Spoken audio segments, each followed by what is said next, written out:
Une rentrée sous le signe de la biodiversité avec la deuxième édition de la fête de l'abeille et de la biodiversité. Et qui de mieux pour nous en parler que deux intervenants, j'ai envie de dire deux protagonistes justement de cet événement, la personne de Laetitia Kilissi. Bienvenue sur notre plateau. Merci, bonjour. Bonjour Laetitia Kilissi, qui est accompagnée de Pierre Rayet.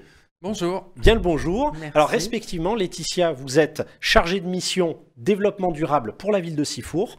Et Pierre Rayet, respectivement, vous êtes directeur de cabinet pour la ville de Sifour. Exactement. Alors, l'occasion de parler de ce festival, je disais déjà la deuxième édition, je vais me tourner vers Laetitia Kilissi, un événement qui est vraiment assez unique puisque tourné sur les abeilles et la biodiversité. Tout à fait. En fait, l'idée de la ville, c'était vraiment de s'intéresser au rôle de l'abeille dans la préservation de la biodiversité. Hein. Ces petits insectes minuscules sont indispensables à la chaîne alimentaire, hein, puisque ce sont des pollinisateurs. Bien sûr. Et l'idée, c'est vraiment à la fois de sensibiliser les scolaires, parce que la première journée sera consacrée à l'accueil des scolaires.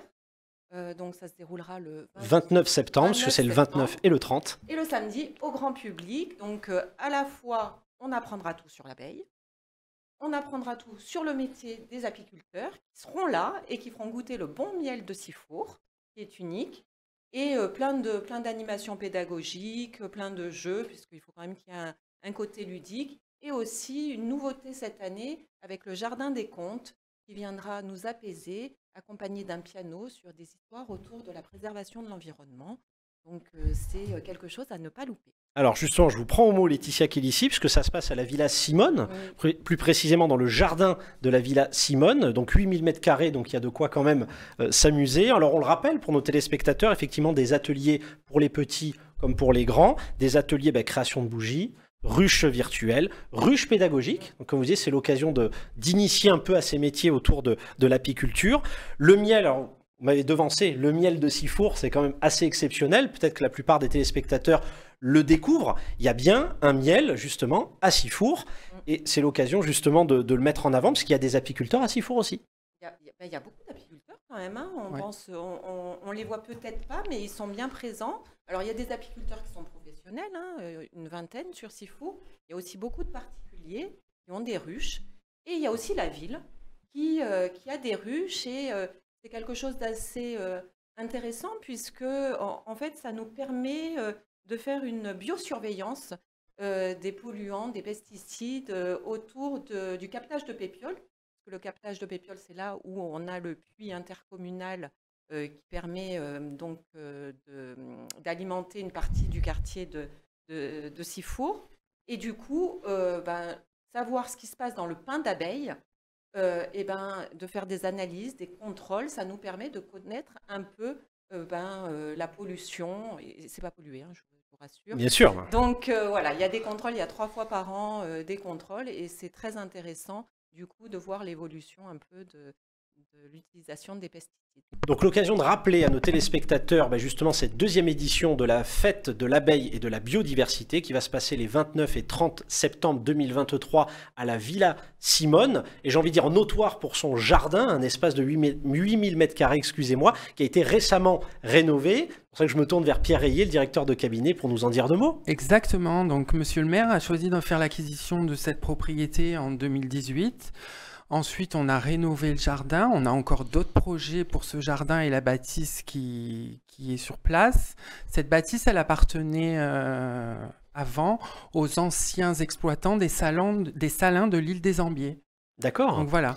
Donc aujourd'hui, on a un jardin. On va essayer de le faire labelliser jardin remarquable comme on a déjà à la Maison du Cygne à Sifour. Et puis, on y prévoit... On est en train de travailler avec, monsieur le maire est en train de travailler avec les services de la métropole pour y créer un conservatoire de musique et de danse et un auditorium. L'occasion, on parlait de label, c'est vrai qu'on ne l'a pas dit pour nos téléspectateurs, mais la ville de Sifour a le label Apicité 2, Oui. Est-ce qu'on peut aussi initier peut-être nos spectateurs autour de ce label? Alors, label 2 abeilles. D'accord, deux abeilles. Apicité 2 abeilles. Deux abeilles. Excusez-moi, Et j'ai là, dit Apicité 2. Donc c'est tous les ans, donc c'est un label justement pour féliciter, pour valoriser les actions des villes qui justement font des actions à la fois pédagogiques, mais au sein de leur service, notamment je pense au service des espaces verts, pour mettre en avant la biodiversité.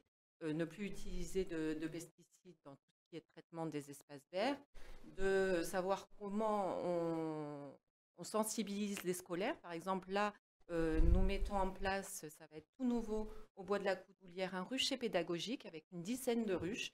Et il y aura des animations auprès des scolaires, auprès des maisons de retraite, avec des grands panneaux pédagogiques. Et chacun pourra mettre la combinaison d'apiculteur pour récolter son miel. Et s'y mettre, tout simplement. Voilà. Donc l'occasion aussi de souligner, on a parlé de ce label Apicité 2, donc qui est déjà acquis pour la ville.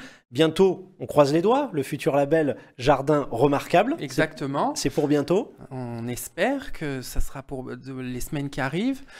En dehors de ça, je voudrais rajouter qu'il y a une vraie volonté de préserver l'environnement à Sifour. Pas plus tard que la semaine dernière, et Laetitia est partie en quête d'un apiculteur, la ville a fait l'acquisition de terrains boisés, classés, sur lesquels on ne peut pas construire. Donc la volonté de monsieur le maire, c'est d'y installer, pourquoi pas, un ou plusieurs apiculteurs. Donc c'est vrai que Laetitia a la charge de nous trouver un nouvel apiculteur, ou bien de demander à ceux qui sont déjà installés, savoir s'ils ne veulent pas agrandir leur petite exploitation. De poursuivre cet engagement. Exactement. On le rappelle dans le cadre de votre fonction de chargé de mission développement durable. Développement durable, c'est très transversal. Juste pour compléter, donc, la ville a déjà mis à disposition 3 terrains pour 3 apiculteurs sifournais. Donc là, il y a un 4e terrain, donc il y a vraiment une volonté de monsieur le maire de se dire, ces espaces-là, autant les valoriser et les mettre à disposition des apiculteurs, et ça fera du bien à notre environnement. Écoutez, un grand merci à tous les deux. On le rappelle, Laetitia Kilissi, comme je viens de le dire, chargée de mission développement durable à la ville de Sifour, et Pierre Rayet, directeur de cabinet à la ville de Sifour. On le rappelle, j'ai envie de dire une nouvelle fois, la 2e édition, le 29 et le 30 septembre 2023, la fête de l'abeille et de la biodiversité. Ça va se passer au jardin de la Villa Simone, l'occasion de sensibiliser, comme vous le soulignez, ou d'initier, on peut même le dire aussi, à tous ces métiers autour de l'univers de l'abeille. L'occasion peut-être aussi de goûter le miel de Sifour. Ah oui, ça c'est sûr. Il y aura même des crêpes au miel de Sifour. Ah, ça c'est génial. Et j'aimerais, pour conclure, on n'a pas dit un mot là-dessus, mais ça a été le prétexte aussi, un concours photo. Il y a un concours photo, donc ça y est, il est terminé. Le jury est en pleine sélection et ça sera exposé, donc des grandes photos qui seront exposées dans le beau jardin de la Villa Simone. Et voilà, mais il y aura plein d'autres surprises aussi, il faut venir. Exactement, on n'en dit pas plus, c'est sur cette note visuelle qu'on va terminer cette interview. Un grand merci à tous les deux, Laetitia Kilissi, Pierre Rayet. Merci à vous, chers téléspectateurs, pour votre fidélité, et à très vite sur Info 83.